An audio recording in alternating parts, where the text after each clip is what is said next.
کہ جو آپ کے لیے اللہ نے بہترین مہینہ قرار دیا ہے تاکہ آپ کے ایک ایک عمل پہ ڈبل ڈبل اجر آپ کو دیا جائے۔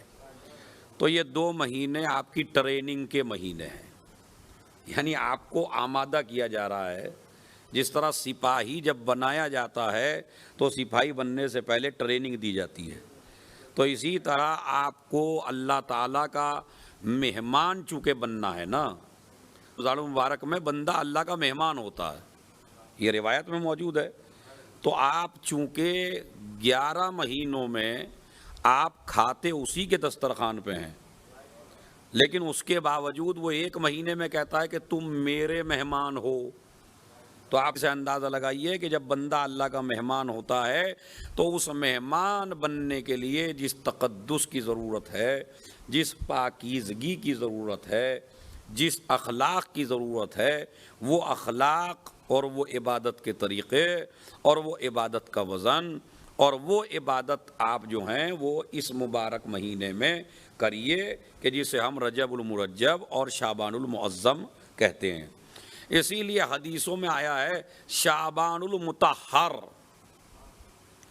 پاکیزگی کا مہینہ، یعنی آپ کو پاک کرنے کا مہینہ۔ جب آپ پاک ہو جائیں گے تبھی تو اس لائق بنیں گے کہ اللہ کے مہمان بنیں۔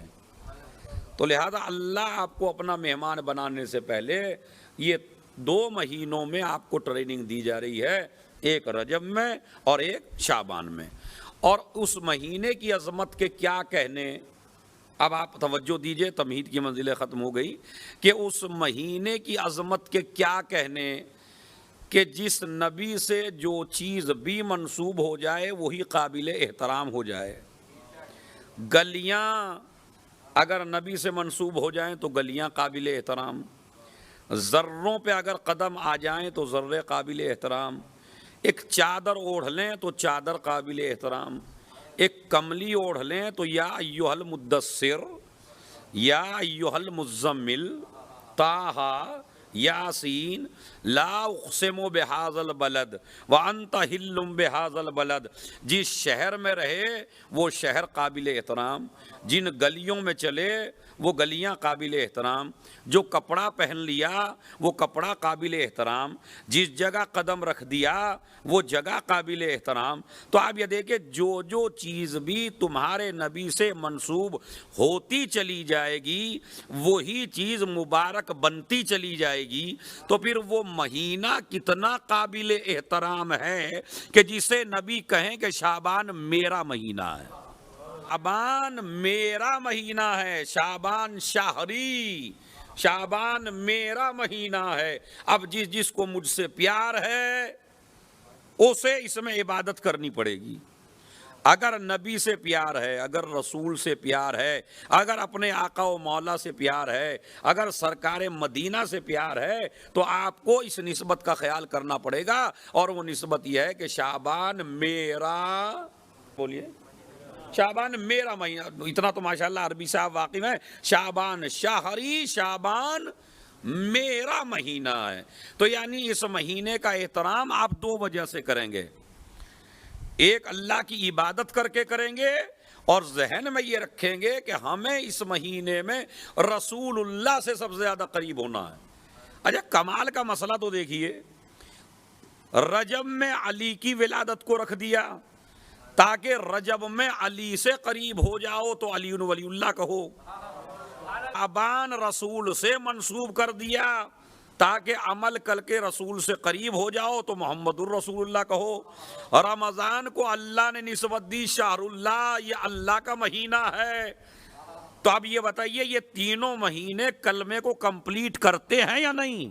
آپ کا عقیدہ ولایت بھی مضبوط ہونا چاہیے، آپ کا عقیدہ نبوت بھی مضبوط ہونا چاہیے، اور آپ کا عقیدہ توحید بھی مضبوط ہونا چاہیے۔ اسی لیے یہ مہینہ جو گزر گیا بڑا عظمتوں والا مہینہ تھا، اور یہ مہینہ جو آنے والا ہے یہ مہینہ بڑی عظمتوں والا ہے، واقعاً بڑی عظمتوں والا ہے۔ 2 رکعت نماز تو بندے کو اس نیت سے پڑھنی چاہیے، پروردگار تو نے مجھے اس لائق سمجھا کہ میں رسول کے مہینے کو درک کر سکا۔ کتنے لوگ ہیں ماہ رجب آیا گزر گیا مگر کسی کو پتہ بھی نہ چلا کہ گزرا یا نہیں گزرا، ایسے بھی ہیں۔ اسی طرح شعبان آنے والا ہے، آ گیا تو شعبان آیا چلا جائے گا، کسی کو کوئی پرواہ نہیں ہے، ایسے بھی ہیں، ایسے بھی کلمہ گو ہیں، ایسے بھی شیعہ ہیں کہ جن کو عظمت پتہ نہیں ہے ان مہینوں کی۔ اچھا بعض لوگوں کے لیے تو رمضان بھی ایسا ہی ہے جیسے دوسرا مہینہ، لیکن جب روزہ ہی نہیں رکھا۔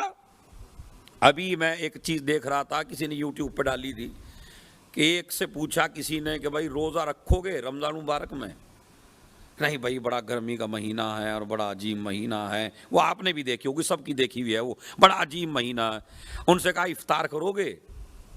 کہا بھائی افطار کیوں نہیں کریں گے، ہم مسلمان نہیں ہیں کیا؟ صلوات پڑھے محمد علیہ محمد پر۔ افطار تو کرنا پڑے گا، لیکن سحری افطاری تو ضروری ہے، اتنے بھی ہم مطلب اتنے بھی کافر نہیں بنے ابھی کہ سحری افطاری بھی چھوڑ دیں۔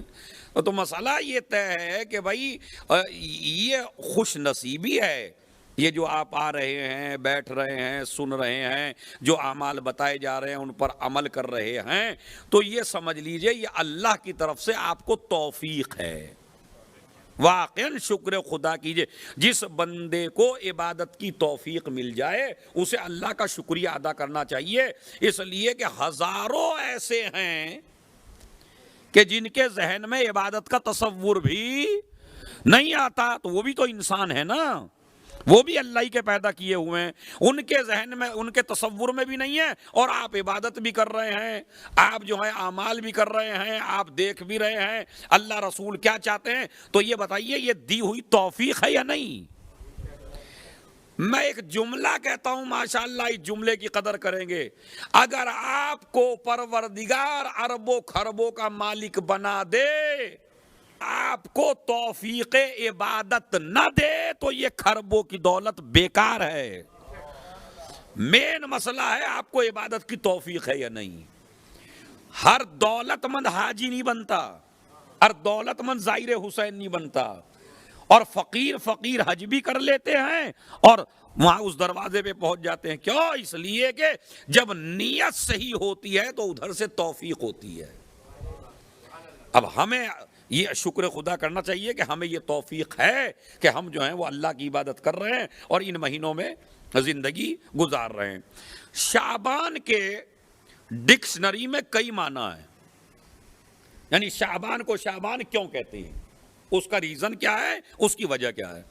پہلی وجہ شعبان کو شعبان اس لیے کہتے ہیں، اس لیے کہ لغت میں بعض لغت میں شعبان کے معنی یعنی ظاہرہ ہونے کے ہیں، شعب یعنی ظاہر ہونا، تو ظاہر ہونے کا مطلب کیا ہے کہ چونکہ یہ مہینہ دو مہینوں کے درمیان ظاہر ہوا ہے، ایک رمضان المبارک کے اور ایک رجب المرجب کے، یعنی جو دو عظیم مہینے تھے ان کے درمیان میں واقع ہے یہ۔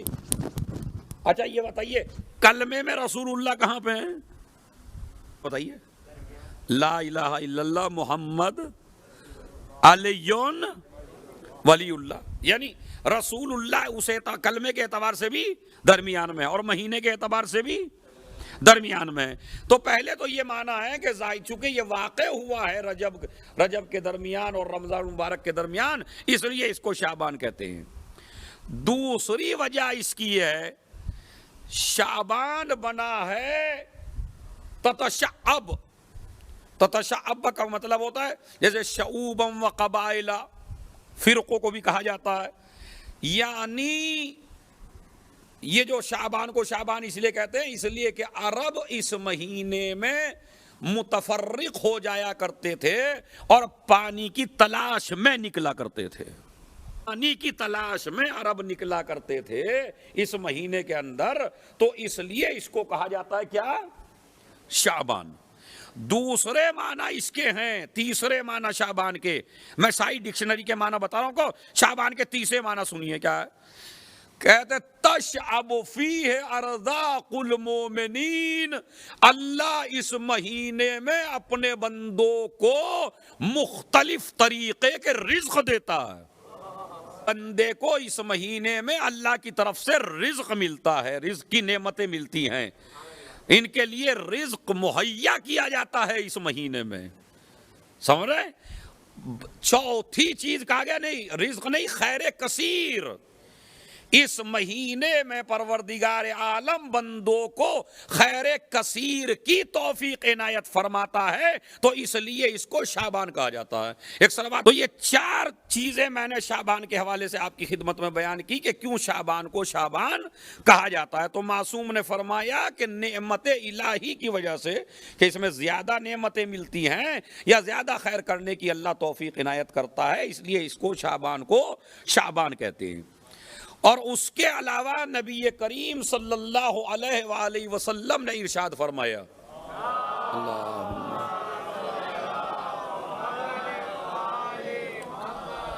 من صام یوما واحدا فی شہری وجبت الجنہ، جو انسان میرے اس مہینے میں ایک روزہ بھی رکھ لے تو اللہ اس روزے کے بدلے انسان کے اوپر جنت کو واجب قرار دیتا ہے۔ کہیں ہے لہو الجنہ، کہیں ہے وجبت لہو الجنہ، تو بہرحال مختلف تعبیریں ہیں حدیثوں میں۔ ایک روزے کے لیے خالی، کہ اگر اس میں شعبان المعظم میں اگر آپ ایک روزہ رکھ رہے ہیں میرے اس مہینے میں، تو اللہ تعالیٰ آپ کے اوپر جنت کو واجب قرار دیتا ہے۔ اچھا، دوسرا فائدہ آپ سنیے، یعنی 3 فائدے ہیں روزہ رکھنے کے۔ پہلا فائدہ جنت واجب ہے۔ دوسرا فائدہ حرم اللہ جسدہ علی النار، جو انسان اس مہینے میں یعنی میرے مہینے میں ایک روزہ رکھ لے، اللہ اس کے اوپر جہنم کو حرام قرار دیتا ہے۔